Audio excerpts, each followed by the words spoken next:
अर्चना बहन जी, लगता है इनके घर की बेटी बड़ी ही बदतमीज है। हम तो जब से यहाँ रहने आए हैं तब से इनके घर से बस इसकी ऊंची आवाज ही सुनाई देती है। अब नए नए आए हो ना, आपको अभी तक आदत नहीं होगी।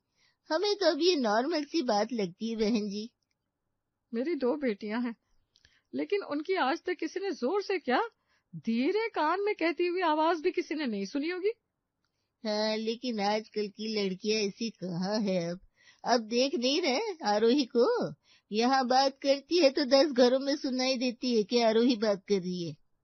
आपको सच बताऊं, मैं जब यहाँ नई नई रहने आई थी तो आरोही को देखकर मैं तो इसका रिश्ता अपने भाई के बेटे के साथ करने वाली थी, लेकिन अब तो मैं इसकी रोज इतनी बड़ी आवाज, कभी लड़ने की कभी चीखने की सुनती रहती हूँ। मैंने तो मना कर दिया भाई अपने भाई को। अरे बहुत सही किया बहन जी आपने। ऐसी बदतमीज बहुएं आकर किसको चाहिए जो बात बात पर चीखने चिल्लाने लगे। दोनों पड़ोसन जब बात कर रही थी तब उनकी बात आरोही की माँ सुन लेती है, लेकिन वो कुछ नहीं कह पाती।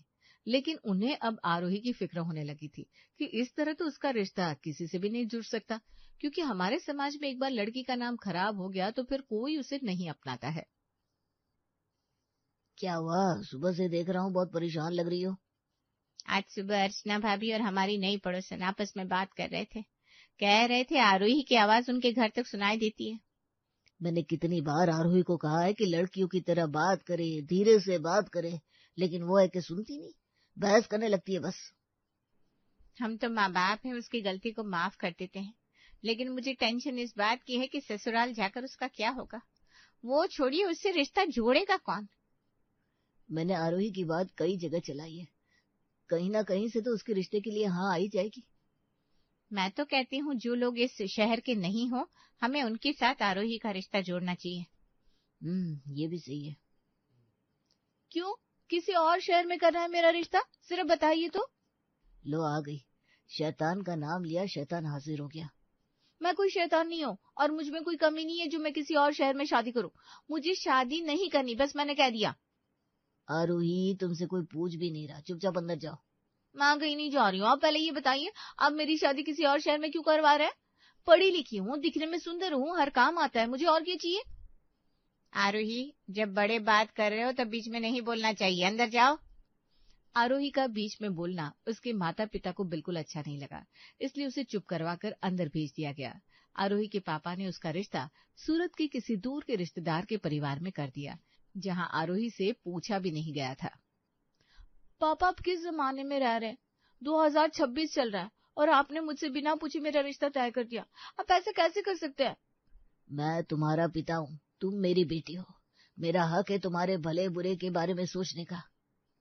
लेकिन पापा, जिंदगी दीदी की है, उनसे पूछ तो लेते, कम से कम। पूछते नहीं, लड़का दिखा तो देते। तेरे साथ रह के ये भी तेरी तरह बदतमीज होता जा रहा है, देख। मैंने क्या बदतमीजी की है, जरा बताइए तो। देखो आरोही, मैंने तुम्हारा रिश्ता तय कर दिया है, अब 2 महीने में शादी है, सूरत में तुम्हारा ससुराल होने वाला है, उसके बाद मुझे कुछ नहीं सुनना। आरोही, देखो, हम तुम्हारे माता पिता हैं, हम तुम्हारे बारे में अच्छा ही सोचेंगे, इसलिए अब पापा से कुछ भी सवाल जवाब मत करना। आरोही का रिश्ता तय होते ही 2 महीने के अंदर ही उसकी शादी कर दी गई, लेकिन आरोही इस शादी के लिए पूरी तरह से तैयार नहीं थी। फिर भी उसने अपने माँ बाप की इज्जत रखने के लिए सबके सामने कुछ नहीं कहा। आरोही देखो, आज हमारी शादी की पहली रात है, तो मैं तुम्हारे लिए गिफ्ट लेकर आया हूँ। रहने दो, मुझे नहीं चाहिए। क्या नहीं चाहिए? लेकिन मैं बहुत प्यार से तुम्हारे लिए गिफ्ट लाया हूँ। लेकिन मुझे नहीं चाहिए, मैं तुम्हारे लिए कुछ लेकर नहीं आई हूँ, इसलिए मैं तुमसे गिफ्ट ले भी नहीं सकती। अरे लेकिन मैं कहाँ तुमसे गिफ्ट मांग रहा हूँ, बस मैं ये चाहता हूँ कि तुम ये गिफ्ट रख लो। नहीं, मैं ये गिफ्ट नहीं ले सकती, अपने पास ही रखो। सुजल को आरोही का ये अंदाज बिल्कुल भी सही नहीं लगा। सुबह उसका मूड बहुत ही खराब था, जो उसके चेहरे से साफ पता चल रहा था। क्या हुआ सुजल, तू जब से उठकर आया है नीचे, मैं देख रही हूँ तेरा मूड सही नहीं है। कुछ बात है क्या बेटा? नहीं माँ, ऐसा कुछ भी नहीं है। मैं तेरी माँ हूँ, तेरे चेहरे पर गुस्सा हो, खुशी हो, उदासी हो, सब कुछ एक झलक में मुझे पता चल जाता है बेटा। बता क्या बात है। कुछ नहीं माँ। माँ देखो, भाभी भी आ गई। अरे बहू, तुम भी आ गई, आओ आओ। प्रणाम माँ जी। खुश रहो। वैसे तुम्हें पता है क्या, सुजल का मूड इतना खराब क्यों है? देखो तो, अमावस के चांद जैसा लग रहा है ये। मुझे कैसे पता होगा, मैं तो कल ही आई हूँ। आप माँ है सुजल की, आपको पता होगा। अरे बहू, मैं तो बस पूछ रही थी। हाँ माँ जी, मैं भी बस बता रही हूँ और कुछ नहीं। आप अपनी सास से शादी के एक दिन बाद ऐसे बात करेंगी भाभी? अरे मैंने कुछ गलत कहा है क्या? अभी तुमने ही कहा ना कि मुझे आए हुए बस एक दिन हुआ है, मुझे कैसे पता होगा कि सुजल का मूड खराब क्यों है? माँ, भाभी तो बड़ी बदतमीज है। शिवानी, ऐसे नहीं बोलते बेटा। कोई बात नहीं माँ जी, वो भी सच्ची कह रही है, मुझे बुरा नहीं लगा। आप मुझे बता दीजिए कि आज मेरी पहली रसोई में क्या बनाना है। बातें बनाने के अलावा आप कुछ बना भी लेती हैं? हाँ, जितना मुंह चलता है उतने हाथ भी काम करते हैं मेरे। आप बस बता दीजिए क्या बनाना है, मैं बना देती हूँ। आज तुम... एक मिनट मम्मी, मुझे भी देखना है ये क्या क्या बना लेती है। एक काम करिए भाभी, आप मेरे लिए पास्ता और नूडल्स बना दीजिए। भाई को दाल चावल पसंद है, मम्मी को पनीर की सब्जी और पापा को मीठा बहुत पसंद है। और आपकी पहली रसोई है ना, तो भगवान को भोग भी लगेगा, तो उनके लिए प्रसाद भी बना देना। इतना सब शिवानी आरोही कैसे बना पाएगी? अभी तो भाभी ने कहा कि हाथ भी बहुत तेज चलते हैं उनके। अरे हाँ ठीक है ना, मैं बना देती हूँ। कोई बात नहीं मम्मी भैया, देखना अब उनका मूड कैसे खराब होता है। पहले दिन हमसे बदतमीजी करी है ना, अब देखना कुछ भी ठीक से नहीं बना पाएगी। अरे लेकिन ये तूने कुछ ज्यादा ही दे दिया उसे। माँ ठीक ही कर रही हो। आरोही की बदतमीजी के बाद शिवानी उसे दिखाना चाहती थी कि ससुराल वालों के साथ कैसे पेश आना चाहिए, इसलिए उसने आरोही को इतना सब बनाने के लिए कह दिया। लेकिन शिवानी को नहीं पता था कि आरोही खाना इतना स्वाद बनाएगी कि सब लोग उंगलियां चाटते रह जाएंगे। मैंने आज से पहले इतनी स्वाद खीर कभी नहीं खाई, सच कह रहा हूँ। मैंने तो कितनी बार होटल की पनीर की सब्जी खाई है, लेकिन ये स्वाद कुछ अलग ही है। मजा आ गया भाई। मुझे लगा नहीं था कि आरोही इतना अच्छा खाना बनाती होगी। तेरे मुंह से अब क्यों कुछ नहीं निकल रहा है? पहले मुझे ये पास्ता खाने दो, फिर बात करते हैं। मैंने कहा था ना, जितना मेरा मुंह चलता है उतने हाथ भी चलते हैं। आरोही के खाने के बाद उसकी ससुराल वाले उसकी बदतमीजी को भूल गए थे, लेकिन आरोही की जुबान कहाँ बदलने वाली थी। वो तो बस कैंची की तरह कच कच कच कच कच कच चलती रहती थी। अरे कहाँ है मीनाक्षी, कहीं दिख नहीं रही है? अरे आप सब लोग? मैं तो अंदर थी, बस कुछ काम था वही कर रही थी।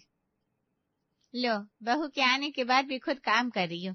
क्यों, बहू कामचोर है क्या? अरे नहीं नहीं, वो तो बहुत लायक है, सारे घर का काम खुद कर लेती है और खाना तो इतना स्वाद बनाती है कि पूछो मत। अब देखो, नई बहू की तारीफ तो हर सास करती है, लेकिन अभी तो तेरी बहू कहीं नजर नहीं आ रही। मुझे लगता है सो रही होगी अभी तक। क्यों? अरे नहीं नहीं, ऐसा नहीं आंटी जी, सोऊंगी कैसे मैं? आपकी आवाज से मेरे कान में से खून जो आने लगा। क्या मेरी आवाज इतनी कड़वी है क्या? अब वो तो आपकी बहू से पूछना पड़ेगा ना, जो आपके साथ 24 घंटे रहती है। हम कैसे बता सकते हैं? मैंने नहीं कहा था, बड़ी ही तेज बहू लाई है मीनाक्षी। हाँ, अब आप जैसे लोगों से निपटने के लिए तेज बहू चाहिए ही, नहीं तो आप कहाँ सुधरने वाली है। आरोही, ऐसे बात नहीं करते बहू। अरे रहने दे मीनाक्षी, अब बदतमीजी सीखी है मायके में तो वही दिखाएगी ना। जो इंसान जो सीख कर आता है मायके से, वही तो ससुराल में करता है। मायके में तो मैंने बॉक्सिंग भी सीखी थी आंटी जी। उसकी अभी तक यहाँ जरूरत नहीं पड़ी है। आप कहे तो आपको दिखा दूं मेरे जलवे। सुषमा, अब हम चलते हैं, मुझे बहुत जरूरी काम याद आ गया है। चल चल चल। हाँ हाँ चल, मुझे भी ना सीने में बड़ी जलन सी हो रही है, डॉक्टर को दिखाने जाना है। डॉक्टर को क्या हुआ सुषमा बहन जी? अरे पता नहीं, कुछ दिनों से सीने में ना बड़ी जलन हो रही है, कुछ पचता ही नहीं, न जाने क्या हुआ है। फिर तो बड़ी दिक्कत हो रही होगी आपको। हाँ, इसीलिए तो आज डॉक्टर को दिखाने जा रही हूँ। न जाने कितने पैसे लेगा और कितनी सारी दवाइयाँ देगा। आप 1 मिनट रुकिए, मैं अभी आती हूँ। अरे नहीं नहीं, हम नहीं रुक रहे हैं, हमें नहीं देखना तुम्हारा बॉक्सिंग का टैलेंट। मुझे तो मीनाक्षी पर तरस आ रहा है कि न जाने ये लड़की क्या ही करती होगी, कैसा कहर बरसाती होगी तुम पर। अरे नहीं नहीं, इतनी बुरी नहीं है, बस कभी कभी जबान से कुछ भी निकल जाता है उसके। देखो जरा कितनी अच्छी सास मिली है, अभी भी उसकी तरफदारी कर रही है, और एक तुम्हारी बहू है कि बदतमीजी करके तुम्हारा नाम खराब कर रही है। अरे चुप कर, देख वो आ रही है, पता नहीं क्या ला रही है हाथ में। अरे क्या हुआ भाई, हमें क्यों रुकने को कहा था? आपको सीने में जलन हो रही थी ना, ये पीकर देखिए, आपको ठीक लगेगा। नहीं नहीं, पता नहीं ये क्या है, मैं नहीं पी सकती। पता नहीं तुमने इसमें क्या डाल दिया हो। अरे जहर नहीं डाला है आंटी जी, मेरी दादी बनाती थी ये काढ़ा, इससे जलन, पेट दर्द, गैस सब कुछ दूर हो जाता है। जिस तरह से ये लड़की बात कर रही थी सुषमा, मुझे तो लगता है कुछ गड़बड़ किया होगा इसने इस काढ़े में। ऐसी बदतमीज लड़कियां किसी की सगी नहीं होती। ठीक है, आपकी मर्जी, नहीं पीना तो मैं इसे अंदर ले जाती हूँ। जाइए डॉक्टर के पास, आप उसी के लायक हैं। अरे देखो तो कैसे बात कर रही है। सुषमा बहन जी, आप एक बार मेरे कहने पर पी कर देखिए, शायद सच में इससे आपको राहत हो जाए। मीनाक्षी देख लो, अगर कुछ भी हुआ तो हम इस लड़की को छोड़ेंगे नहीं। अरे पहले पकड़ कर तो दिखाइए मुझे। अरे मजाक कर रही वो, आप पीजिए ना। आरोही का बनाया काढ़ा पीते ही सुषमा के सीने की जलन एकदम से कम हो गई। इतने दिनों से हो रही परेशानी जैसे गायब ही हो गई। उसे यकीन नहीं हो रहा था कि आरोही जैसी लड़की किसी का भला भी कर सकती है। मालती, मेरे सीने की जलन तो बिल्कुल गायब हो गई, सच में। क्या सच बोल रही है तू? हाँ सच में, ये काढ़ा इतना अच्छा था कि मैं खुद को एकदम हल्का महसूस कर रही हूँ। ये लीजिए, ये आपके लिए है। आपके घुटने में दर्द रहता है ना, ये लगा लीजिए, आपको ठीक लगेगा।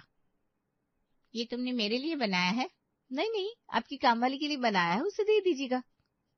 ये लड़की है क्या? मालती, तुम भी ट्राई करके देखो, शायद तुम्हें भी सुषमा जी की तरह राहत मिल जाए। आरोही के काढ़े हुए तेल ने तो जैसे जादू ही कर दिया। लेकिन उस दिन मीनाक्षी को एक बात और समझ में आई कि आरोही की जुबान चाहे कैसी भी हो, लेकिन उसका दिल बड़ा ही साफ है। और ये बात अब उसके ससुराल के बाकी लोगों को भी समझ में आ रही थी धीरे धीरे। ये लो। क्या ये? बम है, तुम सीधे बात नहीं कर सकती हो क्या? कुछ दे रही हूँ तो गिफ्ट ही होगा ना तुम्हारे लिए, ऐसे क्यों पूछ रहे हो क्या है? अरे खुद खोल कर नहीं देख सकते हो क्या? गिफ्ट मेरे लिए? नहीं नहीं, पड़ोसी के लिए लाई हूँ।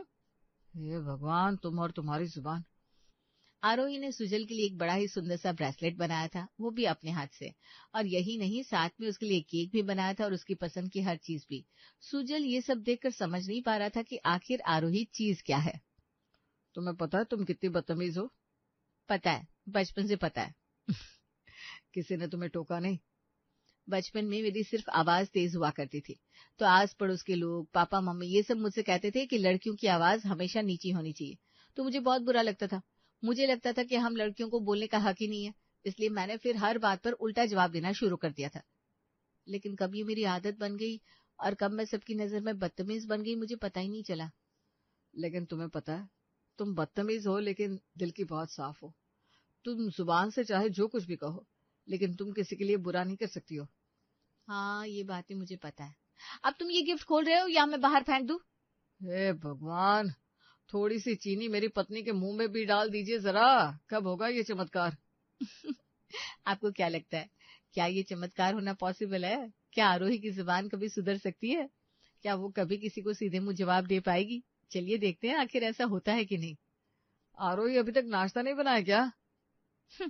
अभी देखो आपकी पत्नी क्या जवाब देती है कि नाश्ता जल्दी चाहिए तो पहले बता दिया करो, यहाँ बैठकर मेरे ऊपर चिल्लाने से कुछ नहीं होगा। अरे नहीं नहीं, वो ऐसा नहीं कहेगी। हाँ, नहीं बनाया है, बताओ क्या कर लोगे, ऐसा कुछ बोलेगी। मेरे वाला ज्यादा बेटर था, आगी आगी आगी, देखते क्या कहती है। सॉरी सॉरी, ये लीजिए आपका उपमा, और शिवानी तुम्हारा चीज सैंडविच। सॉरी, आज थोड़ी देर हो गई। भैया मुझे चक्कर आ रहे हैं, पकड़ना जरा मुझे। अरे तू मुझे पकड़, मैं भी गिरने वाला हूँ। ये आखिर है कौन? अरे आरोही है, और कौन है? इतने प्यार से बात कर रही है, यही तो चाहते थे तुम। इसे क्या हो गया माँ, ये ऐसे बात क्यों कर रही है? इसके अंदर कोई भूत चला गया है क्या? माँ जी छोड़िए ना, मैंने कहा तो मुझसे नहीं होगा। और तुम दोनों चुपचाप नाश्ता खाओ, ज्यादा चिक चिक करने की जरूरत नहीं है। माँ जी आप भी बैठिए, मैं नाश्ता लेकर आती हूँ। लो, मैंने उससे कहा था कि थोड़ी देर नाटक कर लेना तुम दोनों के सामने। अरे माँ, मुझे तो हार्ट अटैक ही आने वाला था। लेकिन मजा बहुत आया, बदतमीज बहू को यूं चाशनी में घुला देखकर। कौन बदतमीज? कोई नहीं भाभी, आप नाश्ता बनाओ।